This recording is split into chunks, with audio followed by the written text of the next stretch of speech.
जी नाज़रीन, के news HD के साथ मैं हूं मोहम्मद रिजवान आजिज़ और हम इस वक्त मौजूद हैं चक नंबर 28 गाफपे तहसील जड़ांवाला में, जो कि यहाँ पे करीब ही है, मंडी रोडाला रोड के बिल्कुल करीब ही एक गांव है। यहाँ पर एक मजलूम फैमिली है जिसकी आवाज़ बढ़ने के लिए टीम के न्यूज़ HD यहाँ पर मौजूद है। यहाँ पर इन जो मजलूम फैमिली जिनके साथ हम आज यहाँ पे आए हैं, ये सब लोग जो हैं इनके साथ बहुत ज़्यादती हुई है। इनके बकौल आज से 2 साल पहले, आज से बल्कि 4 साल पहले कत्ल हुआ, फिर 2 साल बाद फिर एक कत्ल हुआ। 2 कत्ल होने के बाद जो मुलजमान हैं वो आज भी दंदनाते फिर रहे हैं। इश्तिहारी हो चुके हैं, PO हो चुके हैं, इसके बावजूद वो आज भी दंदनाते फिर रहे हैं और कोई पुलिस वाले जो है इनके खिलाफ कार्रवाई अमल में नहीं ला रहे। ये इनका, इस फैमिली का, ये मजलूम फैमिली है। मेरा कैमरामैन आपको दिखाएगा इनकी हालत। ये आप देखें, ये इनका घर है, ये 4 दीवारी, बिल्कुल घर के इर्द गिर्द 4 दीवारी तक नहीं है। ऐसे जदीद दौर में भी आज के जदीद दौर में भी ये ख़ानदान जो है किस्म पुरसी की ज़िंदगी गुजार रहा है, लेकिन इसके बावजूद जो पुलिस है, कानून नफज करने वाले इदारे हैं, उनके कान तक जूं तक नहीं रेंगी। ये मेरा कैमरामैन आपको दिखाएगा इनके घर की सूरत हाल, आप ये देख रहे हैं। अभी हम इनसे जानने की कोशिश करेंगे कि इनके साथ एक्चुअली हुआ क्या था, वो क्या हालात थे, ऐसा जो इनके ऊपर जुल्म का पहाड़ टूटा, उसके पीछे कौन से अवामिल कार फरमा थे, ऐसी कौन सी वजह थी जिस वजह से इन बेचारों के ऊपर जो जुल्म के पहाड़ हैं वो टूटे हैं। जी हम दसो। राणा अफजल साडा तबदीशी है जी। एक बंदा पहले फड़िया जी, ਅਸੀਂ ਉਹਨੂੰ ਕਿਹਾ ਇਹਦੇ ਤੇ ਰਿਪੀਟਰ ਪਾ ਕੇ ਦਾ ਚਲਾਨ ਕਰ, ਸਾਡਾ ਮੇਨ ਮੁਲਜ਼ਮ ਇਹ ਹੈ। आखिर नहीं रिपीटर पा के मैं चलान नहीं कर सकता, उन्हें खाली चलान कर दिता ਉਹਦਾ जी, बेगनाह है। ਤੇ दूसरे बंदे 2 ਹੁਣ ਕੱਲ ਫੜੇ ਆ ਜੀ, ਤੇ ਸਾਨੂੰ ਕੱਲ ਹੀ ਇਤਲਾਹ ਆ ਗਈ ਵੀ ਰਿਮਾਂਡਾਂ ਤੇ ਆ ਜੀ। 1-2 ਦਿਨ ਦਾ ਰਿਮਾਂਡ ਲੈਂਦਾ ਹੈ ਤੇ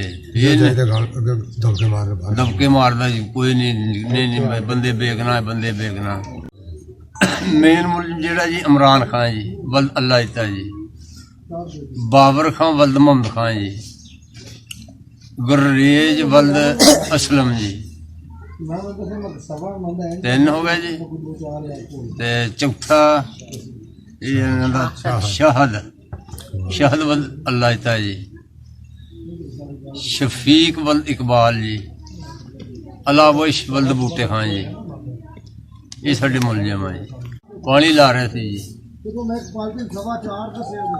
पानी ला रहे थे जो अगे खड़ा मार के बैठे थे जी, उन्हें जी फैर मारिया जी। बिल्कुल सी पछाणे भी हैं, कल्ले बंदे पछाणिया जी। बिल्कुल साड़ी यही मेन मुलजिम है जी। हाई कोर्ट ने फड़ के दिते, इन्होंने जी छड़ दिते। राणे अफजल तबदीशी ने सन जी 9वां महीना 29 तरीक से होया जी। आ तीसरा साल जा रहा है जी। 2016 2016 जी। अभी जो अरेस्ट की अंगूठे लाए थे, इन्होंने साडियां मावां भैणां फड़ियां सी अफजल ने। फड़ के इन्हें बंद करके कहना तेरियां मावां भैणां ते हड्डियां ते परचा ते अड्डे 302 का दे देना जे तुसीं अंगूठा लाया। साडे कहने धमकी के नाल शबीर सैन के कोलों अंगूठा लवाया इन्हें, स्टाम लै। जो स्टाम दे इन्हें छड्ड के कहांगा हुण इन्हां मैं सल्लां च घलाते बंदे फड़ के, बंदे इन्हें बाहर छड्डे।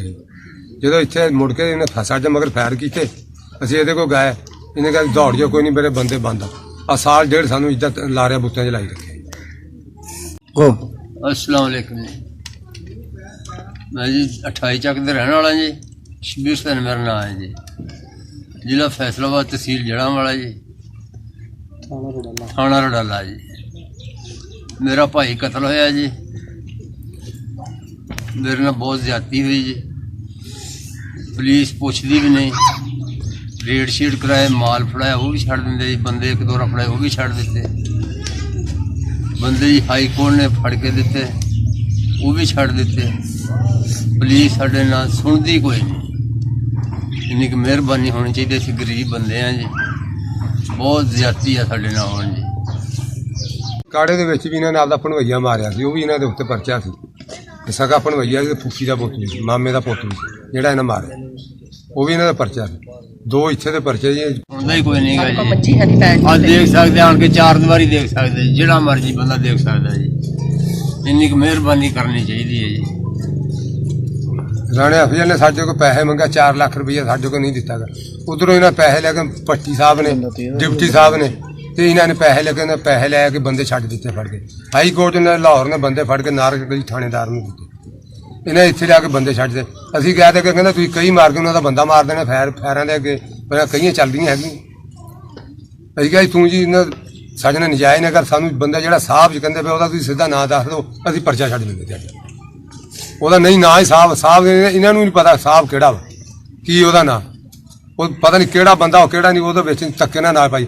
ਜੇ ਅਸੀਂ ਕਹਿੰਦੇ ਵਾਹ ਨਹੀਂ ਤੇ ਆਗਾ ਕਹਿੰਦੇ ਨਹੀਂ ਤੁਹਾਨੂੰ ਕੀ ਪਤਾ ਸਾਨੂੰ ਪਤਾ। ਮੁਰਜਮ ਕਹਿੰਦਾ ਸੱਚੇ ਆ ਤੇ ਮਦਈ ਝੂਠੇ ਦਿੰਦੇ ਸੀ। ਪੁਲਿਸ ਵਾਲਿਆਂ ਨਾਲ ਰਲ ਮਿਲ ਕੇ ਅੱਗੇ ਫਾਇਰ ਕਰਦੇ ਸੀ। ਜਦੋਂ ਅਸੀਂ ਜਾਈਦਾ ਸਾਨੂੰ ਅਫਸਰ ਜਿਹੜਾ ਗਾਲਾਂ ਕੱਢ ਕੇ ਬਾਹਰ ਕੱਢ ਦਿੰਦੇ। ਉਹ ਕਹਿੰਦਾ ਕੋਈ ਨਹੀਂ ਬੰਦੇ ਵੇਖਣਾ ਮੇਰੇ ਗ੍ਰਿਫਤਾਰ ਕੀਤੇ। ਜੇ ਅਸੀਂ ਮਗਰ ਜਾਂਦੇ ਰਹੇ ਅਸੀਂ ਕਹਿੰਦਾ ਰਿਹਾ ਸਾਨੂੰ ਸੱਲਾਂ ਜਦੋਂ ਬੰਦੇ ਬਾਹਰ ਇਸ਼ਤਿਹਾਰੀ ਕੀਤੇ ਹੋਏ ਮਰਵਾਉਣ ਦਾ ਸਾਨੂੰ ਚੱਕਰ ਸੀ। ਜੇ ਅਸੀਂ ਜਾਂਦੇ ਕਹਿੰਦੇ ਜੀ ਅਸੀਂ ਉੱਥੇ ਫਿਰਦੇ ਕਹਿੰਦੇ ਤੁਸੀਂ ਝੂਠ ਬੋਲਦੇ ਸੱਲਾਂ 'ਚ ਬੰਦ ਫੈਸਲਾਬਾਦ ਕੀਤੇ ਝੂਠ ਬੋਲ ਦਿੰਦਾ। ਜੇ ਮਾੜਾ ਇਹਦੀ ਦਰਖਾਸਤ ਅੱਗੇ ਦਿੱਤੀ ਸੀ ਉਹਨੇ ਸਾਡੀ ਮਾਵਾਂ ਭੈਣਾਂ ਫੜ ਕੇ ਬੰਦ ਕਰਕੇ ਸਾਡੇ ਕੋਲ ਧੱਕੇ ਨਾਲ ਇਹਨਾਂ ਅੰਗੂਠੇ ਲਵਾ ਲਏ ਸਾਡੇ ਵੀ ਜਿਹਨਾਂ ਨੇ ਚਲਾਨ ਕਰ ਦੇਣਾ ਜੇ ਤੁਸੀਂ ਅੰਗੂਠੇ ਨਾਲ ਲਾਏ। ਅਸੀਂ ਡਰਦੇ ਹਾਂ ਫਿਰ ਸਟਾਮ ਕਰਕੇ ਦੇ ਦਿੱਤਾ। ਫਿਰ ਅਸੀਂ ਮੁੜ ਕੇ ਮਹੀਨੇ ਬਾਅਦ ਕਹਿੰਦਾ ਜੀ ਥਾਣੇ ਦਾ ਬੰਦ ਵਾ। ਮਰਾਨ ਸਾਹਿਬ ਸਾਡੀ ਜੀ ਤੇਰੇ ਅੱਗੇ ਫਰਿਆਦ ਖੁਦਾ ਵਾਸਤੇ ਸਾਡਾ ਇਨਸਾਫ ਹੋਣਾ ਚਾਹੀਦਾ। ਸਾਡਾ ਇਨਸਾਫ ਕਰੋ ਜੀ। ਮੇਰੇ ਭਰਾਵਾਂ ਦਾ ਕਤਲ ਇਹਨਾਂ ਦੇ ਬਰਾਬਰੀ ਬਣੇ ਚਾਹੀਦੇ। ਇਹਨਾਂ ਤੋਂ ਸਾਡਾ ਮਿਹਰਬਾਨੀ ਆ ਮੇਰੇ ਜਾਨ ਮਦਦਗਾਰ ਸਾਡੀ ਕੋਈ ਨਹੀਂ ਸੁਣਦਾ। ਅਸੀਂ ਤੇ ਤੇਰੇ ਅੱਗੇ ਫਰਿਆਦ ਕਰਦੇ ਜਾਂ ਖੁਦਾ ਵਾ। जी नाज़रीन, आपने जाना कि इन लोगों पर कैसे जुल्म जबर के जो पहाड़ हैं वो गिराए गए हैं। ये खानदान हकीकत में मसाइब और आलाम से गुजर रहा है। मसाइब से भरपूर जो जिंदगी है वो ये गुजार रहे हैं।